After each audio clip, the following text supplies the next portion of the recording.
ফের আন্দোলনে নামল এসটিজিটি পরীক্ষার্থীরা। সোমবার এসটিজিটি ফল প্রকাশ ও নিয়োগের দাবিতে টিআরবিটি অফিসের সামনে বিক্ষোভ প্রদর্শন করে আন্দোলনকারীরা। 2 বছর অতিক্রান্ত হওয়ার পরেও এসটিজিটি পরীক্ষার্থীদের ফল প্রকাশ হচ্ছে না, অথচ অনেক ছাত্রছাত্রীরা এসটিজিটি পরীক্ষা দেওয়ার আগে ব্যাংক থেকে লোন নিয়ে বিএড পরীক্ষা দিয়েছেন। বর্তমানে ব্যাংকের তরফ থেকে লোন পরিশোধ করার জন্য ছাত্রছাত্রীদের কাছে নোটিশ পাঠানো হচ্ছে। এমনই অভিযোগ তুলে সোমবার টিআরবিটি অফিসের সামনে বিক্ষোভ প্রদর্শন করে ছাত্রছাত্রীরা। বিক্ষোভ প্রদর্শন থেকে তারা এসটিজিটি পরীক্ষার রেজাল্ট প্রকাশ ও নিয়োগের দাবি জানায়। এই মর্মে তারা অতি সত্বর মুখ্যমন্ত্রীর হস্তক্ষেপ দাবি করে। পোস্ট খালি পড়ে আছে, কোয়ালিফাইড ক্যান্ডিডেট পড়ে আছে, রিজার্ভেশন ফুল করে কতজন পরীক্ষাতে পাস করেছে, পরীক্ষা দিয়ে তাদেরকে চাকরি দিয়ে দিলেও হয়।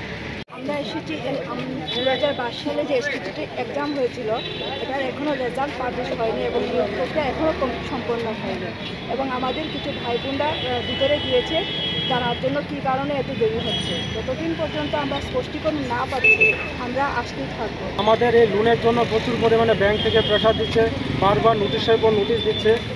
এই যে আমাকে বারবার নোটিশ দিচ্ছে যে আমাদের যেন লোনটা যেন তাড়াতাড়ি ক্লিয়ার করি, এবং বারবার ফোন করছে এবং বাড়িতে এসে হুমকি দিচ্ছে যে আমরা যেন লোনটা ক্লিয়ার করি।